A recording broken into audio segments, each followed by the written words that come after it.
Let's boost Reggie's ego and call him. No, give him his due credit. I will give him the credit. He's an artist. He's a big artist.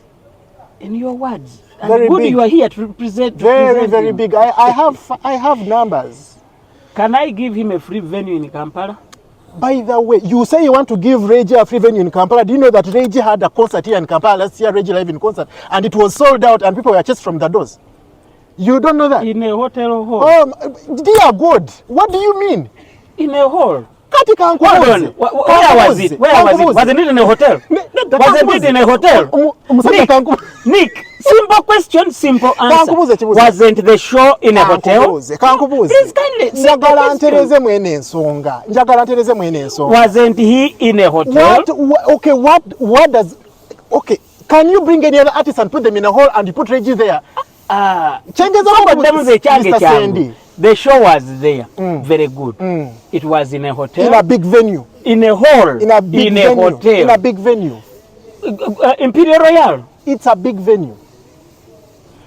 Let me tell you. What is the capacity? Let me tell you some events. No. Do you know the capacity of that hall? Okay. For the benefit of the listener.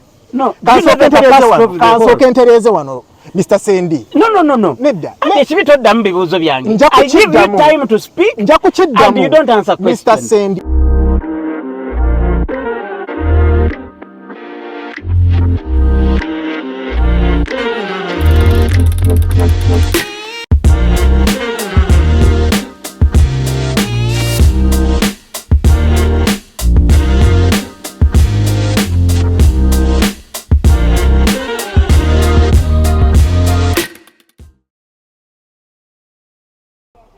Vibe Life UG Edward Sendi gemanya gange wabaawo ebintu bingi ebibaawo naddala ennaku zino ku social media where we come out and talk about issues, and in the course of talking about issues, social media is not regulated, but Vibe Life we are self-regulating. Tulinganga batamunza ati as a student of history nja bagambayo kano Standard Chartered Bank we yagulirawo mu Uganda, Bank of Uganda regulator teyaliiwo, era Standard Chartered Bank yasooka nebeeranga ye regulatinga yokka paka Bank of Uganda lwe yajja neteekawo emitendera banka gye gigoberera. Kati naffe wano ku Vibe Life we tackle very many issues, and in the course of tackling these issues tufuna fans abavaayo najja n'agamba nti I would like to clarify on this. Abamu mu commenting, abamu mu kubesimu, abamu muweereza message, abamu muweereza nekiro kitwala omunaku oli n'agiweereza nga tayogedde yaani. We take all the feedback and we act upon it. Olwaleero mu wiiki ndowoozeemu ewedde wabaddewo issue of one of the young musicians called Reggie, who is proving to be an indisciplined young man. On 4 occasions, alinawo ekintu kya creating, and we came out to talk about it. But in the course of talking about it, somebody who claims that is not part of Reggie's management team. I'm not. But he's also a music consumer. He felt obliged to come out and paint for us another picture of the story. We are giving him the platform, and at the end of this conversation, we are not seeking a win. So we are not going into a ring. But we want to give him a rope. What he does with the rope is up to him. Oba gukwata n'agwetugisa, it's up to him. Oba gukwata n'agusiba mu kiwata empale n'enywera, it's up to him. Oba gukwata n'agusiba mu mbuzi n'agitwala ku ttale n'erya bulungi omuddo, it's up to him. Nick, so kwaniriza nnyo ku Vibe Life UG. Nange ndi musanyusa okutulusanga. Where you have any hardship, please feel free to use Runyankore. Concord Nyankore and Rumanya Kache, and feel free to use English or Rujungu and Rumanya Mnong. All right. And You know, I'm a Mnyankole by osmosis because I have very many friends of mine who are nange negaseewo Banyankole. kati ku mikwano gye. Aha. Naye nga olina akantu kogambye, it's unfortunate okwogedde tetunagenda ku kamera. Maybe singa tukafunye ku kamera mbadde ngenda nze kunaaba mu ngalo ne interview nemegikola. Ogambye nti when you talk to Reggie on phone asoundinga nga Sende tetugendayo. Sende awoleka. Awo ebyo bibadde off air. oh, kale. Off air bisigale off air. Kale. Now, the contentious issue is Reggie on 4 different occasions comes out to complain against marginalization. He says he doesn't get a chance to perform where he's supposed to perform. One time he came on stage in Akutte Nkoni, which looked very disrespectful. I will tell you, I don't know simanyi oba olina ente naye oyinza n'okuba nga oli mulaalo, but wano zze tolina mugo. Ngulina. Guliwa? Gulina gye gwe naye Gulina gye guli. Thank you. Tokiraba gulina gye guli. Ndi bw'obeera ojja mu bantu tojja nagwo. Omanyi nze I love quoting the president so much because mu quoting nga ndi sure nti kati awo argument bwe mmala okwogerako oyo sigizzaako ngalo. President Museveni mulaalo alunda enteze. We have seen so many times ng'alina enteze abeera n'omuggo gwe. But kasitaafuluba mu kiraalo tomulabako na muggo ogwo. Mu State House tegubaayo, ekololo tegubaayo, buli wamu wabeera tewabeerawo ki. But when he's in the farm, you see it there. So when you see someone coming on a stage where microphones are held, guitars, walking around with a herding stick, it culminates into people who say this boy is indisciplined. Okay. That is one of the issues. But I want to give you a chance. I don't want to be domineering and paint for us a picture of what happened at the University Inn concert where Reggie exhibited high levels of indiscipline, trying to disrupt Azawi's performance. Please, the mic is yours. Thank you so the much. floor is yours. Thank you so much, Sandy. Kati Sandy, ebigambo nno bingi Sandy bye nandyagadde nziremu naye waliwo n'ebyemabega. But I want us to first clear this thing. The Reggie is indisciplined. It's not a good thing and it's not right. It is not true. First of all, I want to first preempt this. I am not Reggie's manager. I am not on his management team, and I don't work under his label, which is Awesome Entertainment. I am not, okay? I'm just a fan. But I was concerned because of the fire which was lit up in the bush. And you know, when you light up a fire in the bush, in dry grass, it's very hard to control. So the fire went out of control. And I feel some things were not true, and they were over exaggerated. Now, nkubuuza because I have this concern. Ever since that incident of Reggie and Azawi, by the way, I'm a fan of both artists. I don't have any personal vendetta against Azawi. Okay? But I feel some things have to be put straight and in order. I was nagezaako to express this to Badru ngamugamba naye kuva bino ebintu we byabeererawo I have never seen anyone on the panel trying to paint a picture for the viewer or the listener, the series of events that led to what happened between Reggie and Azawi. Is it because you've never talked to Azawi's team? Have you ever talked to Azawi's team?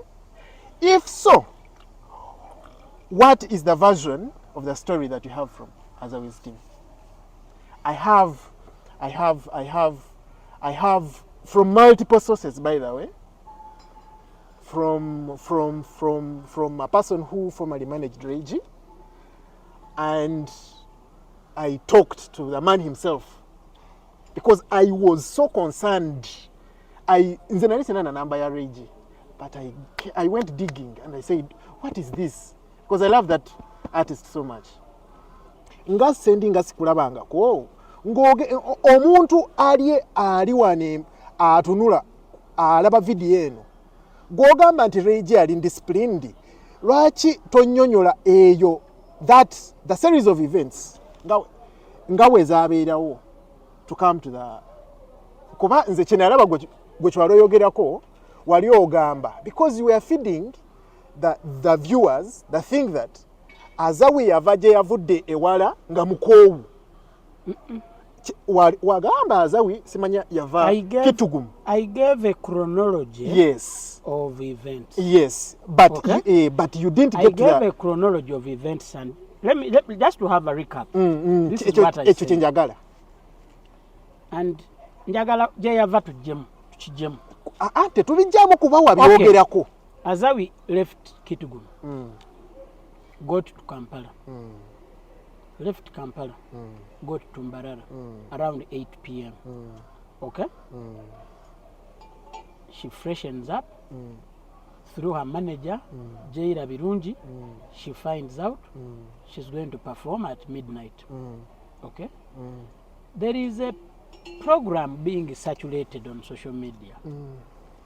Any stakeholder will tell you ezo programs zikolebwa nnyo, but 99.9% tezigobererwa. N'ekirala tezigobererwa not only in the order but even the timings. Batekako tutandika time wetu batandika ndala. Muyimbi ajja kuyimba dakiika 5 naimba dakiika 3 kati ne bitabuka. So Azawi was told she's going to sing at midnight. She gets in her car. You got that from, so that is an official, that is an authoritative statement from Azawi's team? No, from a reliable source. All right. Azawi was told she's going to perform at midnight. She goes to her car, chills. Midnight, 1, 2, she inquires. Abai, twabadde bakumukaaga. One of the people she realized performing, yet Azawi was to perform earlier, was Misa Chisemakula. So she gets told that I got daiba wavayo bantu babiri, something like that. Ngalinda. At 2:30, a microphone is brought to her. Okay? She gets hold of the microphone. DJ puts the music. She walks to the stage. On reaching the stage, instinct emugamba, somebody is following you. So she turns.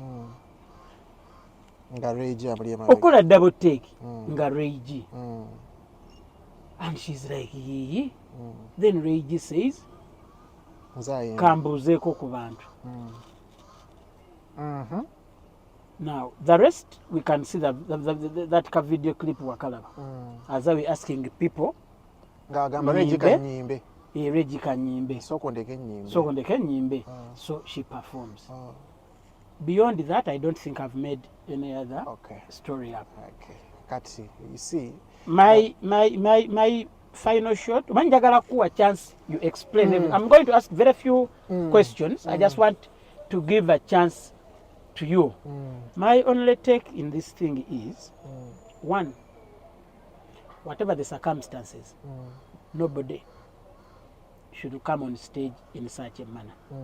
Two, the best person to pin down would have been either the event organizer the production manager or the stage manager. Or if at all there was a producer of that show, those are the people to look at, not an individual artist. Oli gwatwalidde microphone. Kirika kati woli wane essaawa eno. I come with a plate of food nenjikuwa. Omuntu najja n'akunenya n'agamba, why are you eating that food? Instead of blaming Eddy, who has brought you the food. What is Reggie's side of the story, having talked to him? Okay, granted, everything, yeah? And it is very unfair that things turned out the way they did, because this is an unfair situation, especially to Reggie, and I think to Azawi herself, because it does not look good on her. Okay? It doesn't look good on anybody, really. Yes. And from where I started, it's because this situation was exaggerated beyond the optimal proportions. Now, this is what happened from reliable sources. Okay, the event, Alex, this comedy star guy, he was the proprietor of the event. Event and Bino, I don't want someone to hold this against me, but to come on this Nick, podium here, you have come. Eh? Yes, you should be ready to fall on your sword. Okay, let me put my sword and fall on it. Hey, thank you. Kati. From the people I talked to, event obudde bwe baali preparing bwe baali basetting nti event etandike, abantu baali tebannaba kujja. So awe wava mishap mu timetable y'abayimbi, buli kintu ne kitambula mu ngeri gye kyali tekiri supposed kutambula. I hear you. Yes, kati n'abayimbi kati kitegeeza event bwebanga ebadde yakutandika ssaawa 2, event netandikanga ssaawa 4. Owulira? Because ekituufu kiri nti nze kube nayogera nabo on authority, by the way, abantu besidoutinga event yo yali esaze. Owulira? abantu baali tebazze. Owulira? Ne bapushinga time ahead, okay, to wait for the people to come, to turn up, bamala okulya emmere. Kitegeera. And honestly speaking, the music market in Barra is not like, it is very distinct from the music market here. Nze jenva koma nze mbimanyi. It is very, very distinct. Eyo sija gendeyo ku explaining how distinct and whatever. Event yali baji pushing ahead. Owulira? Be baji pushing maaso awo. Ekitegeeza ne performances artists arrangement ekola ki timetable ekyuka eyabadde ow'okuyimba ku 2 kitegeeza agenda kuyimba nnyo. Mulimu confusion kati buli muntu musindike maaso by 2 hours. Kati mulimu confusion. Owulira? Because ne wabeera event organizer mwennyini nga event etandise late, you cannot do everything as per schedule. Kubanga omutwe gukyankalanamu awo. Owulira? Kati obudde bwa Azawi okujja okuperforminga, this is what happened. Obudde, the truth is, and I will lay this sword and fall on it, Azawi yajjira ku budde obutali bugwe. But there was a problem with the organizers. It is not Reggie's fault. If you go back, it's not Azawi's fault. Kye nkugamba kye kino. Chobala wali nkugambye nti na Azawi, this does not look good on her. The only issue I have with Azawi is she tried to milk the situation. How? Which has a statement zeyali awa, those zino gundi zino tweets zeyali aweereza ng'alengeza omusajja. Owulira? Because when you put out something, let me tell you, Sandy, if you and I exchanged bros here on set, okay? Ono omusajja but n'ajja nayogera ekintu nga katugambe abaddewo. Owulira? Naye nga kyekuusa ku bibaddewo between you and I. Definitely aba ayogerako. Coincidence. Kati. Then later on, I think, when was it? Christmas Day or 26th? Nga Azawi yakola ki? A releasing a statement. But Azawi's statement, I want to tell you, was very calculated. Nga all they are doing is to keep in the trends. Nga ba riding ku situation, blogs, misrepresenting. What happened is, obudde Azawi bwe yajira ku stage, if you go back, because there is video evidence, it is Reggie's song which was playing. You've been on events, you've been at events. Omuntu bw'abanga artist agenda kuyimba, how would you summon that artist on stage? Let me ask you so something. Sendi. DJ, You are going to allow me? I'm yes. not being disrespectful, but because I want to give you as much time they can to talk as possible. They can Bonanda bandi wano. I'm writing my questions. Okay. Don't feel offended and say, it's okay. interview na ye huyu ali ku WhatsApp alaba video. It is okay. Let me put my... It is okay. Okay. Kati, Reggie, by the, obudde bwe baakuba oluyimba lwa Reggie ku stage, ajje. Mistakenly, I don't know if mistakenly or intentionally, the microphone landed at Azawi's waiting area. Azawi nakwata microphone n'agenda ku stage. The stage had 2 DJ decks. Waliwo DJ eyali ku side wano nga waliwo ne DJ wa Reggie who is part of his managerial team. Oyo naye nga DJ wa Reggie yali amaze okukuba oluyimba lwa Reggie kumusamoninga kujja ku stage. Reggie bwe yajja, I mean, microphone landed in Azawi's hands, kati Reggie natandika okunoonya microphone gyeri. Reggie n'alinnya ku stage. We alinya ku stage, unfortunately, nga Azawi gyali. Bali realizing the mistake they had made, they were switching off the section of the DJ from where the music came. I ask, okay, carry on. I'm not in my questions. Okay. Kati, kanchikwangwize bwenti. Azawi might have been a problem with the organizers and the stage managers. Azawi yakwata microphone mubudde nga the stage was calling for Reggie by playing his music. Reggie's DJ, I think they told me he's called Josh. Yali yatusedda mu decks nga atuseri ku area ye nga playing olimba lwa Reggie. Reggie bwe ba playing olimba, I think they said, I don't remember very well, naye bangamba nti they played Weshe. Bwe ba playing Weshe, Reggie nadda mu kugamba his DJ nga mugamba kyusa oluyimba njagala kuyingirira ku luyimba olulala. Musheshe. I don't know. More powerful. Musajja gwe, don't castigate certain things here. Kabuzo katini, just answer tugende maso. Reggie eri is home turf. Buli luyimba lwe balumanyi. Okay. People sing along. He does. I'm telling you the truth. Reggie bayingira ku stage nga ali embarara. He doesn't even need to sing because the audience is already singing his music. Kati, Reggie weadda mu kugamba gundi ono DJ wenti akyusa oluyimba ng'amugamba koloti kyusa. Mistakenly Mike neetuuka ewa Azawi n'alinya ku stage. Azawi bwe yalinya ku stage, Reggie nga naye yazedda in motion. Azawi bwe yakyuka n'alaba Reggie on authority.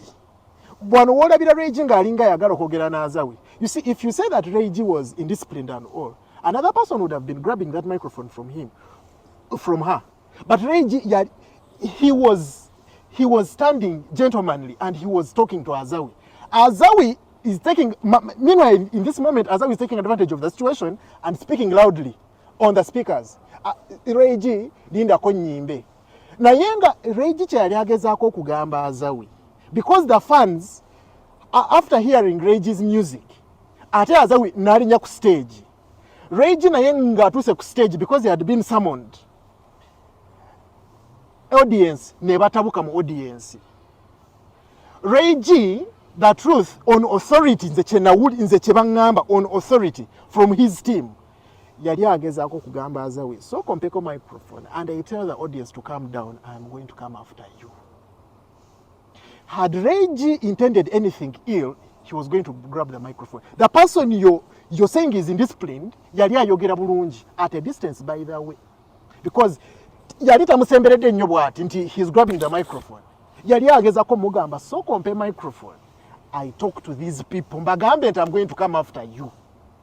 I don't know if Azawi was not hearing but I think because the things to do with these artists and ego and all, she was taking advantage of the situation. Kati nga ye ayogera ku microphone as if she's telling the people that, you know what, this guy is trying to grab the microphone from me. Nga agamba Regi soko ndeke nyimbe naye nga Regi kyamugamba soko mpe microphone abantu mu audience bali mu kuwogana bayomba bagamba nze alina okuddako naye soko mpe microphone bagambe nti I'm coming later. I'm going to interject a bit there to ask You a are few allowed. questions. One, from the mess, do you have an idea what time Regi was supposed to sing? I might have not got that correctly. Okay, okay, no problem. Two, who gave Azawi the microphone? Did you get to know who did that? It was part of the organizing team. Omanyi kweyo stage microphone zali bbiri. Tofaayo. Do you realize the mess is coming from the organizers? Kati awo wenjagalira ate. Awo wenjagalira. Nick, awo wenjagalira answer me. sendi. Do you realize the mess is coming from the organizers? Granted, yes. Thank you. Three, I want to ask you, who switched off Regi's music? Okay. It's the same team, the Alex Mahanji's people, abakozi ba that event. Be bajjako nga balaba Azawe alinnye. And then very fast ne baswitchinga. Nga Regi amaze kulinnya ku stage, nga n'Azawe ali ku stage. Realizing that they have caused a mess, ne baswitchinga off. Fine. The questions I'm asking, I'm trying to paint a picture for the person watching us. Okitegedde? Now, I'm going to ask you another question. Did you realize that people preferred Azawi to sing over Regi? Oh my dear, where are you basing that from? In the video clip. Oh my God! Now, no, simple question. Please don't. Totabula mu buugi. Just say obuugi bwokya oba bunyogoga. Kuba kati obuugi gwali mu butabula sendi bw'ogamba nti from the video when they asked nyimbe. Okay? Do you realize okay. People shouted Azawe ayimbe? Okay, can I play for you the video? No, kansoke nkubuuze sendi. Njagala nkubuuze wano ekibuuzo. Bwo abantu yabeera ku nkuuka wali. Let's say waliwo at this lineup. Yeah? Let's say there is Chameleon, okay? There is Chameleon and there is Bebeku. If any of those artists asked, nti banange nyimbe, what will happen? No, the comparison you've made is different. Those are different artists. Uliriza, Nick. Simple question, simple answer. When Azawi asked, what did the people say? Did you watch the video? Nga bw'ozza okola zino videos zino endala ez'emabega saagala onafuye muyimbi wange oyo saagala ddala. By the way, let me tell you this. Okimanyi nti omuyimbi wo najja wano ng'atambula bw'ati. Simumanyi. But that is not his problem. No, I'm not saying it is a problem. What I'm saying, nti okumanya simulinaako obuzibu kumunafuya. N'omumanya simumanyi. Sendi omuyimbi omumanyi. Simumanyi. Omumanyi. Tosobola butamanya Regi Sendi. Sendi tofaayo. Wulira, your love for Regi is at such a high level. You think everybody knows him. No. That is not what I'm saying. I'm going to ask you the last time. I'm asking one question the last time. And for the benefit of the people watching this video, we are playing the video. Ignore all what I have discussed with Nick. Watch the video. Don't ignore. No, please, I'll give you a chance to speak. Ignore whatever I've asked. Okay, ignore whatever I've asked and play the video and make your judgment in that direction. Okay, Sandy. Now, I'm coming back to you. The reason why I came out, you have not bothered to ask the reason why I came out to talk about Reggie's indiscipline. This has not been the first time Sendi that njagala tutereze mu eyo ensonga his nayo. name has come out Njagala tutereze ne mu in eyo ensonga. unclear circumstances. Njagala tutereze ne mu eyo Let me ensonga. tickle your memory and I give you some insights. Okay? One, there was an incident at Purple Party, A papa part of where? Mbarara, Good. involving Reggie. Okay? Two, there was an incident involving Bebe Cool and Reggie. Three, there was an incident of gravity involving Reggie. Four, there was an incident in Fort Portal involving Misach Semakula And Reggie? Reggie. Do you know about any of these instances I've talked about? I've heard very little of them, but njagala tuconcentrating ku eno event because Sendi oyagala kutabika ensonga mu eno gundi. No. Ensonga oyagala ogitabike because bw'oleeta when you keep marrying these other situations into this okidaliutinga. Njagala tusooke tutereeze eno ensonga. Kati, I have heard of Reggie of Bebe Cool's incident with Reggie. Ekyo kinawuliddeko ennyo. Owulira? Njagala otegere kino ekintu. Every artist is threatened by an artist they think is bigger than them, depending on the situation, depending on the circumstances. There is a vlog I was watching, I think Madam Frank Ntambi, nga ali mu kwogera ku performance ya Gravity ku Nkuuka, and how other artists perceived his performance. Nga Gravity, nga audience agina bwati mu ngalo, nga they are singing along to his music, nga bano abayimbi abalala abali emabega mugundi mu backstage, mu backstage, nga bagezzaako na kujjako sound Gravity ave ku stage, nga balaba ayonoona, because coming after Gravity aba akuwokyezza. You cannot come. It is like saying it is like bringing an artist after Chameleon. What have you done to them?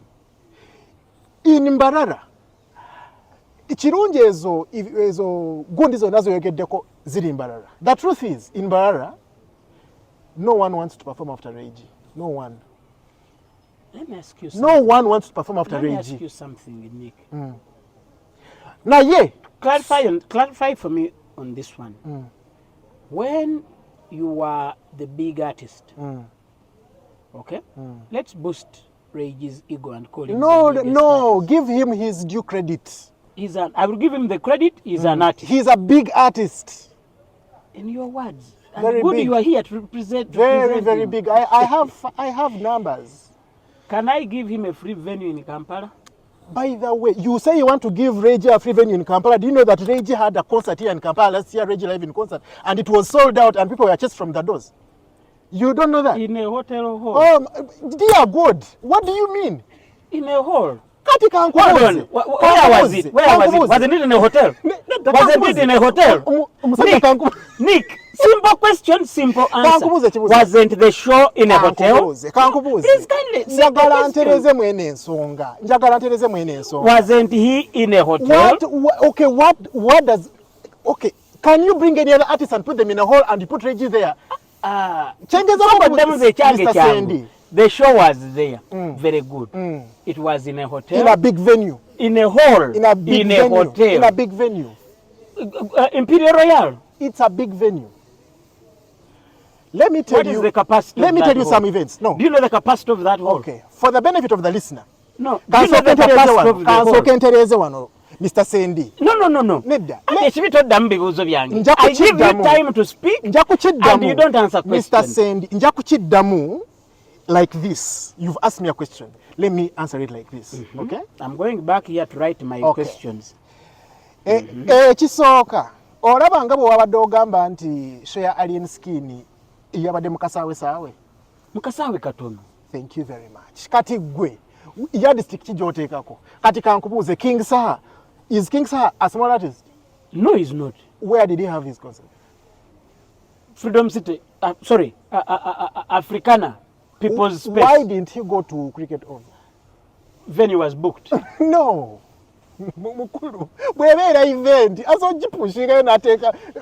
Is it booked every day? So is that the reason why your artist went to a hotel hall? Nedda. Do you know the capacity of the hall? Njagala tereze kino, No, Mr. Sandy. What is the Nick, capacity of the hall?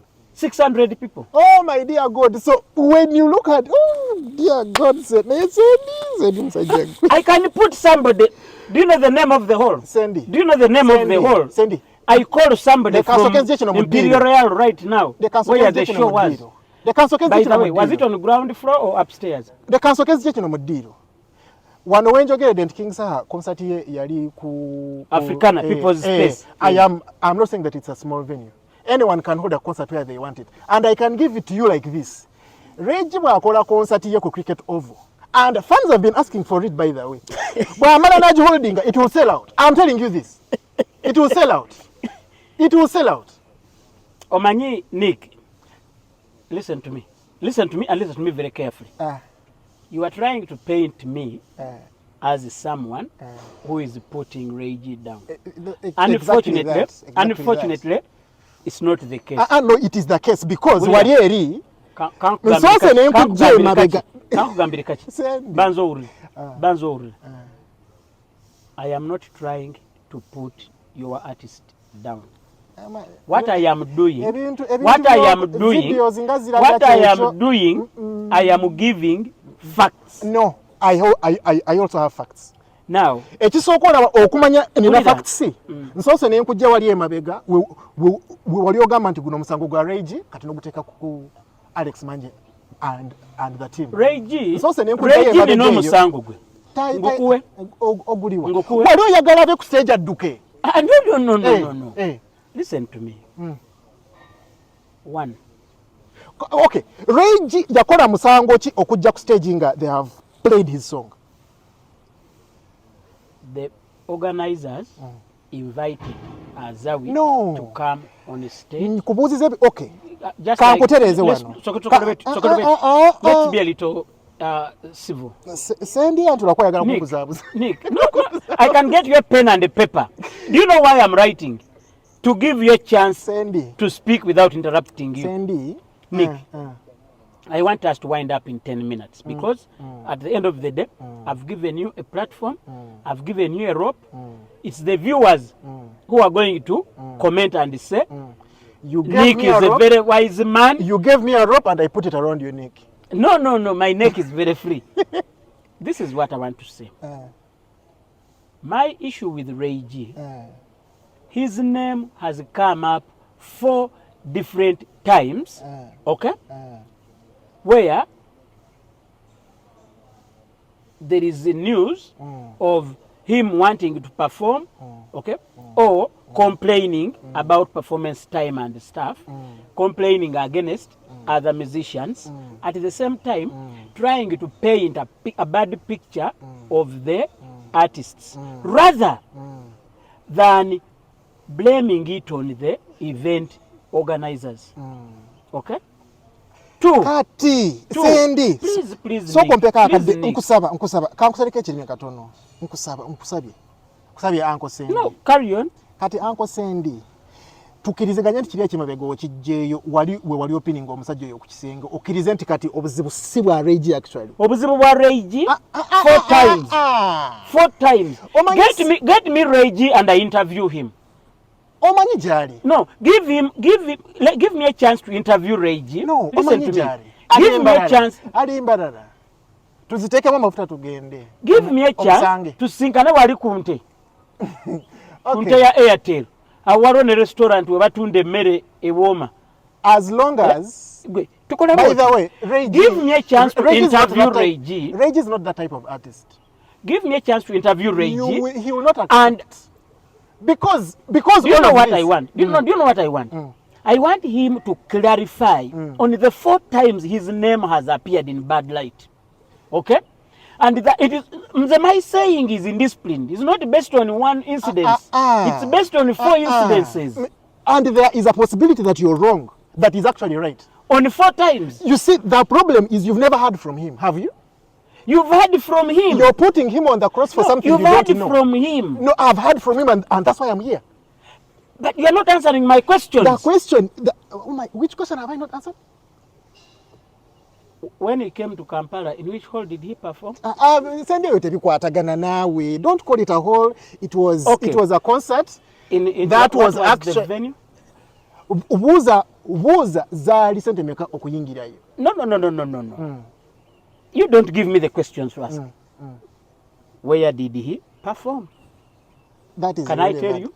That is irrelevant. Can I tell you? No, it is. Go on. Can I tell you? Go on. He performed at Imperial Royal Hotel. Are there not big artists, in quotes, big artists in Kampala here who have performed there? Is he the first one to go there? The artists who have performed there, just Eddy. Is he a small artist? Just Eddy. Say it. On the camera, he's not big. You say he's on a small camera, artist. He's small. Okay, go on. He's small. Who else? Apart from, I was there for a listening party. It was. Do you know the not capacity? Do you know the capacity? You said it's 600, but I can give you this on authority. The venue was sold out, and can you give and you're lying about that number? Can you give numbers? Can you give numbers? Nick, simple question, simple answer. Okay. Can you kindly give numbers? Let me. Do you know you can sell out a 100 hall and you say yachikubye yachichaboze when there were 100 people? Njagala okole kino. Do you know? Let me teach you this. I'm going to give it. Let me teach you this. Abana ba hip hop bategeka hip hop canvas or something like that. It was organized by Plex the Paper and Navio at Lazio. You know what they did? Bakola line up ya hip hop ensemble. Now 70 hip hoppers buli omu najja n'abantu aba. Buli omu najja n'abantu aba. Kati ne bayingira Lazio nga bali abantu ngebi. So when you pass by, and remember most hip hoppers, urban hip hoppers, they are all well off. So cars were many and there is no proper parking there. Kati nga boyita wongo gamba kino kikambwe ekiri wano. Kumbe they are all the performers. Okay. Yeah? So Kansoke, I'm going to give you 3 minutes to wind up. Let me respond to this. But I'm going to give you another chance. Go back, research about the 4 incidences where your artist has misbehaved. I will again give you a chance. We meet, we talk about. Okay. Okay? I'm doing that just to show you I don't have any ill motive against your artist, but I have ill motives against indiscipline. Mr. Sendi. Your 3 minutes begin Mr. Sendi. now. Mr. Sendi. Say whatever you want to say. You are Mr. very Sendi. Mr. Sendi. Yes, please.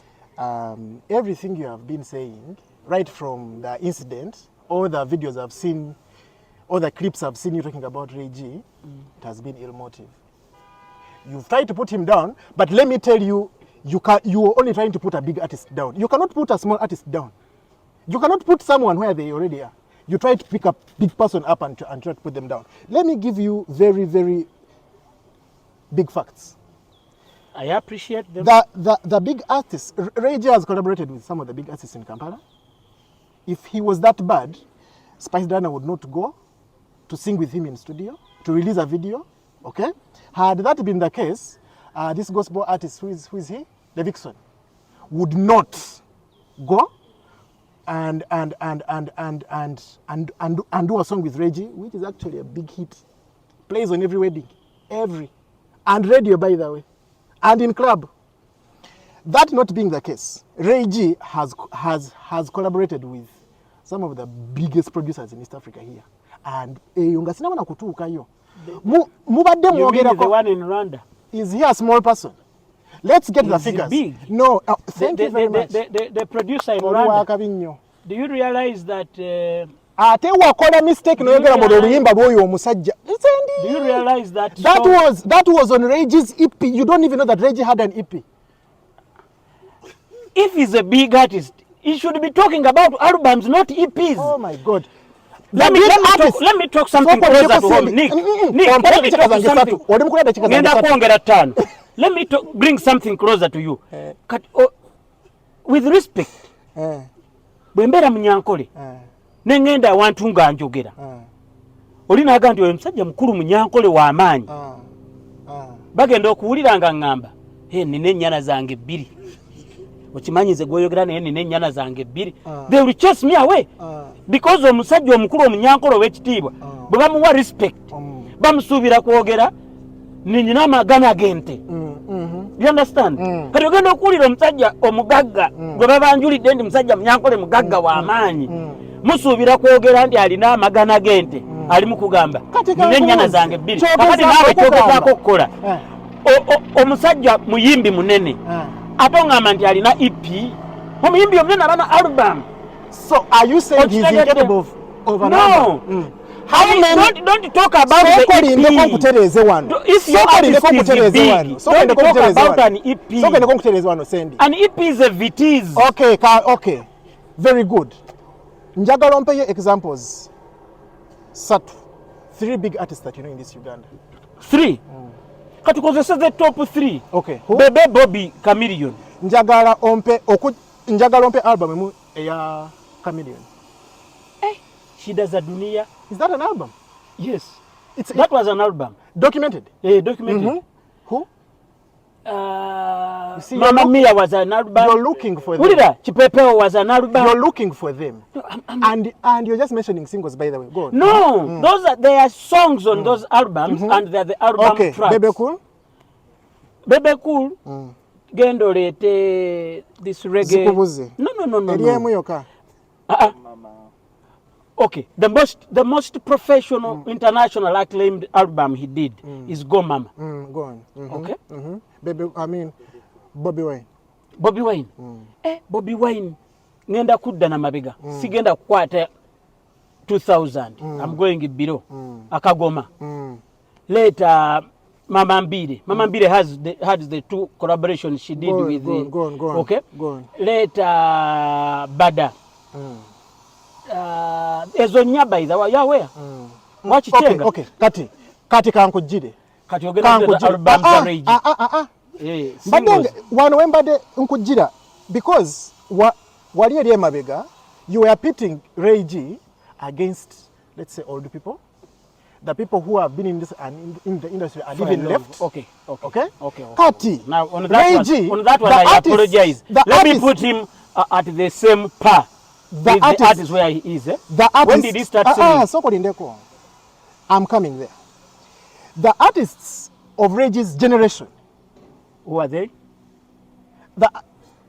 Remove those whom we can say old artists. The ones who have been in the game so long. I understand and I apologize. Walinchi mwani senyu. Kati tumuteke ne Lydia Jasmine. Aina album.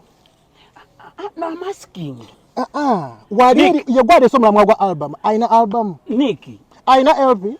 Aina EP. Linda ko wagambye nti even the big artists, by the way, ne dedicate an album emunze jemmanyi. Wagambye nti Rage is a big artist. Very big. And I said good. Just say he is. I want you to accept. Because by the way, had Rage been a small artist. Next time after you talk about a big artist. After I talk about a big artist, please don't talk about an EP. Chengezako kugamba. This is an artist in motion. He has not stopped singing.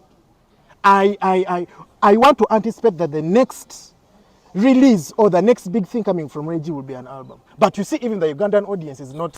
Okay. They are not album consumers. Saba, I've given you a chance. We are going to talk again. Please. Send them regards and tell them we are going to have another discourse where we are going to discuss for indiscipline incidences involving Rage. Okay. I want people to understand us very well. Okay. Naiso kompeko waliwo kyenjagala nsooke nzijje wano eno mu ddiiro naye nga si mu Nyankole. Kijjeewo. Mr. Sendi. Nyankole n'Olubasa? Nnyo. Okay. I was born and raised. No, you might be a Kampala. I was born and raised. I have many friends of mine who speak the language. I was born and raised. Okay. So kujjawo kyoyagala okujjawo. Kyenjagala okujjawo kye kino. Ezzalawo tulireke Sendi. Tewali zzalawo. Nze kyange kya facts. Tewali facts by the way zolese. Kuba tomanyi kiki kyatuuka. You didn't have that information? I've given you information. On that incident of Azawe and Rage, you didn't have that information? Echirala, you are criticizing an artist whose music you don't even listen to. You don't even take the time. Enyimba zokka z'omanyi ze zino z'ogamba nti ayina omusheshe it's not alina ekizino ekindi okay. alina kesho ogorora ekyo nga tukijje mu ddiiro. I want us njagala the audience and the TikTokers who took this thing tribal and it was escalated and exaggerated beyond the right measures. Njagala to setting the record straight. Rage is being misrepresented and the judgment is not right. Ekirala, Rage si muyimbi muto ate si muyimbi mutono. Ayagala okumanya amanyi ga Rage agenda ateekeyo ekivulu the same day naye embalala. Ayagala okumanya amanyi ga Rage agende n'oyo omuyimbi gwe mutayogerako olaba ekibadde kinsinga okunkwasa obusungu. Organizer wa event asirisa temumwogerako. The artist in that same transaction, that incident, temumwogerako. The only thing that artist is doing is riding on these blogs which you have been doing, which are very well misrepresented because you have accepted the problem is not Rage's. Rage bamusamoninga ku stage. You have a camera. Talk about the organizer. You have a camera in front of you. I have not talked about Alex Manji. You have a camera. Don't castigate him. No, I'm not setting you up. No, he's a small man. I might bino mpita kunguru. Kati huyo Mugambe. Mr. Sandy, Rage si muyimbi wajjo. Ate okumanya Rage sina muntu gwe mugamba nti ayina empisa embi. Do you have any artist from Western Uganda, as big as he is, who can tell you something bad about Rage? Nti Rage yankola kino. Ewaabwe gy'abeera tebamuyinaako buzibu. The people who come from Kampala, the Kampala artists who go to Western Uganda, they are threatened by his power. That is the truth. That is the cause of all these problems. No one wants to perform in Western Uganda. Nze njagala omuntu akiwakana. Ajatekeko sose mudene Rage embalala. No one wants to send your penalty chikazange satu kansoke nzikwese bulungi. I'm going to answer that. No one wants in Western Uganda. No one wants to perform after Rage because they will be banned. You stand in front of the audience and they will be looking at you like this because the king has already left. Segment your nyankole obadde ogamba njogere ku chimpozi. Njagala abantu basibule obagambe bwe mbasibula toddamu. Kubanja kujjate oyo wama amazzi mu muliro gwange gw'enkumi. Abatulaba olunyankole basibule busibuzi mu lunyankole basibule mu lunyankole bagambe tugenda kuddamu tumitinge tugenda kuddamu tumitinge kangambire basibule mu lunyankole bagambe tugenda kuddamu tumitinge omulundi omulala twogere ku incidences nnya. Okay, ngasiraba kugenda eyo. There is this incident which you guys are talking about there. The people in Western Uganda are threatening. Sagala mbewa nonga sijogeddeko. Jakuba ndi azamanyize gwanga. I don't want you to talk about it because no Nick. We are not going to talk about it because you have not watched the video. It is unfair to comment. That's why I've told you. I am going to comment in my own capacity. No, I want you to comment after you've watched the video. For the benefit of the people. There is a video. Banange nazirabye. How long is the video? I have. How long is the video? There was even a live How long video. Is the there video? Was a live broadcast on Nick, TikTok. you haven't seen the video. Oh, dear God. Had you seen the video, you'd know the length. Ogambe ya kansala amoni. Olunyankole enjajja sebo tonzi jako. Sibula. Okay. Abanyankole abawitu mbarra okoyona. Nyamitanga. Mwena. Ankole ni mpango, ankole ego. And the backlash ebirere internet ebirere mpango rwaro bero rwinji munonga konkani nyenda kubashaba ibintu tubekwate mpora. Let's not become savages. Let's ebyenkono tubireke. Rage no mwana witu kandi nyewe nagambireho na Rage had that opportunity tinkamye ngwecho Rage na chagira tinkaenda mutera abantu muhiye yenkoni mukoreki ahabwa Rage Rage no mwana wa Uganda tinkamye ngwecho. No, this thing has two sides. Waliwo abali eri abagamba mwe musoke mujje tubalage kati abonze bendi mu kwogera nabo. I hear you. Okay. I hear you. Abo wiitu nani You have the mbashaba camera. tutakakora enshobi tukoze izina lya Regi nani nyenda kubashaba mboniroho mugisha gogamba na Regi no mu ntare kamu ahozire no wihorere nico mukureba nebyo no byatandikira kubaho takaherezaga anyone interview. I don't want to think gambe ebitari byo konka Regi nimpamya ngo omubake ninye yagambere nawe abo kubanka muterera nkamuronda nahika kumubona engambe ina okugamba ko nagambye na Regi ebyo bintu Regi tinkamye nabasa kubihagira. So in spirit of respect for Regi, the person who I don't doubt we love so much, tutakakora enshobezo mutakatera abantu kureka ebintu katubitwara rumline ya music arukumanya ngo ayina mani tumuhereze microphone tuteke hari ya Regi tubaramani ou barasinge ayesangura akibuna tahi konka ni manyangu Regi abantu abakukunda nibingi nanye ndimu. I have expressed that to you. Kanda I have not come on your authority. I have come on my own individual. Yes, I am not representing you. Thank you very much. Nick. Regi ninyenda kwebaza ihorere na nobuntu buramu bwo uko kwasirimo icyo kintu batakudirailinga. Let's go back to studio, let's release music. Nimwe abandi abatakamanya man ga Regi, go and look for his EP called Miraki and his old songs. He's not a small artist and he's not a young artist. Orageze ho kumuteka hasi ayijambuze ninganyete Regi kuntiko. Thank you Nick. Thank you very much the viewers. Thanks to all my good friends. I have so many good friends in Imbarara. I have friends in Bushenyi. I have friends in Ishaka. I have friends in Isinjiro. I have basabe. By the way, abantu b'Imbarara basabe they are very calm people. Anti njagala basabe they are very banyankore are very calm people. They might not attend these concerts and they might not be in but events. Otherwise, thanks and God bless. We shall meet again with Nick. I'm bringing back Nick and we chat again over no issues. For God and my country. Bless.